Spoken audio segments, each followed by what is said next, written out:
చిత్రపటంలో చూపించిన ఏబీసీ డిలోని కోరికల ద్వారా పొందే ప్రాపంచిక అనుభవాల వల్ల ద్వితీయ మనసులోని సి మరియు డిలు మారడమే కాకుండా బి అంటే ప్రాథమిక మనసులోని 3 బాధ్యతలు 6 గుణాలు కూడా మారతాయి. అవి ఏ విధంగా మారతాయో చూద్దాం. ఏబీసీ పొందిన ప్రాపంచిక అనుభవం ఓటమి అయినప్పుడు ఏబీసీ డిలోని కోరికను స్వల్పంగా మార్చుకోవచ్చు లేదా వదులుకోవచ్చు. ఆ ఓటమి వల్ల అహం అంటే సి కూడా దెబ్బతింటుంది, అంటే బలహీనపడిపోతుంది.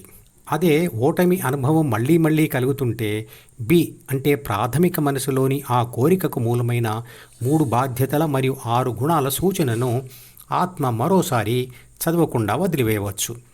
ఉదాహరణకు, ఒక మనిషి బిలోని 3 బాధ్యతలలో ఒకటైన శరీర పోషణ కోసం డబ్బు సంపాదించడానికి విదేశాలకు వెళ్ళాడు అనుకోండి.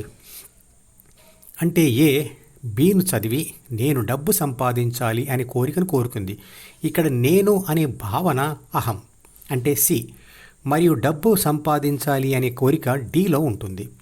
అంటే ఆత్మ ప్రాథమిక మనసును చదివి అహంను పట్టుకొని మరియు జ్ఞాపకాల పుస్తకంలోని కోరికను కోరుకొని జ్ఞానేంద్రియాల ద్వారా ఆ పనిని ప్రపంచంలో అమలు చేస్తుంది. బిలోని 3 బాధ్యతలను ప్రపంచంలో అమలు చేయడంలో 6 గుణాలు ఆత్మకు ఆయుధాలుగా సహకరిస్తాయి. 6 గుణాల గురించి ఇదివరకు చేసిన వీడియోలలో వివరించాను. మనిషి వాటిని పరిస్థితులు అనుకూలిస్తే వాడతాడు.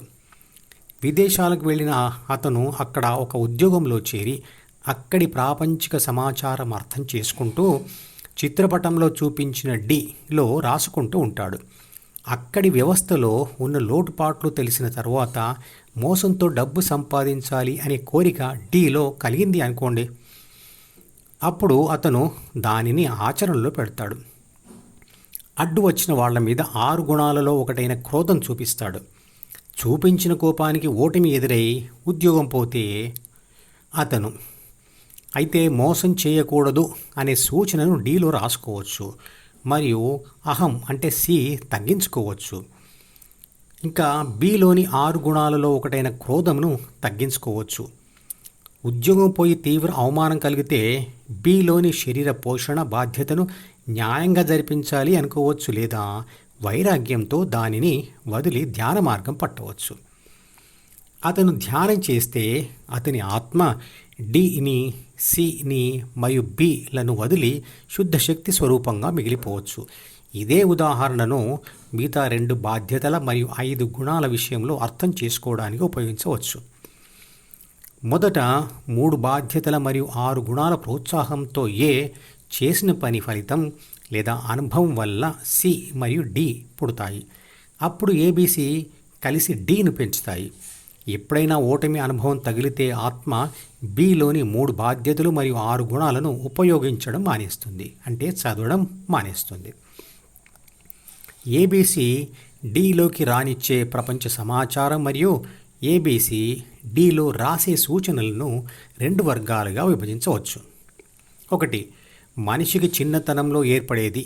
2వది పెద్దరికపు మనసు. ఈ 2 వర్గాలు ఏర్పడడం కూడా బిలోని 3 బాధ్యతలు మరియు 6 గుణాల ప్రోత్సాహంతో ఆత్మ పొందిన అనుభవాల ఫలితమే. కానీ ఇక్కడ తేడా ఏమిటి అంటే, చిన్నతనపు అవివేకంతో పొందిన అనుభవాలు మరియు వాటితో ఏర్పరచుకున్న సమాచారం మరియు కోరికలు ఇష్టంతో మాత్రమే ఏర్పడేవి మరియు తప్పుతో కూడినవి. కానీ పెద్దరికంతో అంటే వివేకంతో నేర్చుకున్న విషయాలు చిన్నతనపు అవివేక భావాలను మరియు అనుభవాలను వ్యతిరేకిస్తాయి. అవి ఇష్టం ఆధారంగా కాకుండా విచక్షణతో ఏర్పడతాయి. కానీ మనిషికి చిన్నతనంలో అలవాటైన కోరికలను, అనుభవాలను వదులుకోలేక తన మనసులోని పెద్దరికపు సలహాలను తిరస్కరిస్తూ లేదా తప్పించుకొని పోవడానికి లేదా మోసపూరితంగా ఉండడానికి రాసుకున్న 3వ రకపు ఆలోచనలు మరియు సూచనలు సమాజాన్ని మోసగించే విధంగా ఉంటాయి. చిన్నతనం జ్ఞానమంతా సవ్యంగా ఉండదు, కానీ అనుభవాలు ఇష్టంతో పొందినవి కాబట్టి అది గట్టిగా ఉంటుంది. పెద్దరికంతో నేర్చుకున్న విషయాలు అయితే చిన్నతనం అనుభవాలను మోసపూరితంగా పొందేందుకే ఉద్దేశించబడి ఉంటాయి లేదా విచక్షణతో చిన్నతనపు అనుభవాలను వ్యతిరేకిస్తాయి. సంఘర్షణ జరిగేది మంచి చెడు అనబడే ఈ రెండు ఆలోచనల మధ్యనే. చిన్నతనంలో అవివేకంతో ఏర్పరుచుకున్న మరియు సమాజం ఒప్పుకొని ప్రాపంచిక సుఖాలు మాత్రమే కాకుండా సమాజం ఒప్పుకునే ప్రాపంచిక సుఖాలు బంధాలు కూడా ధ్యాన మార్గంలో అడ్డంకులు సృష్టిస్తాయి. వైరాగ్యం అంటే ప్రపంచాన్నే దశల వారీగా వదులుకోవడం. ధ్యాన సాధన చేస్తూనే అంటే అభ్యాసం కొనసాగిస్తూనే వైరాగ్యం కూడా దశల వారీగా సాధించాలి.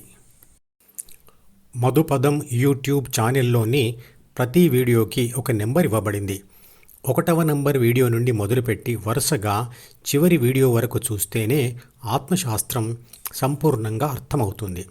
ఈ వీడియో డిస్క్రిప్షన్లో ఉంచిన మధుపదం ప్లేలిస్ట్ లింక్ ద్వారా అన్ని వీడియోలు వరుసగా చూడవచ్చు.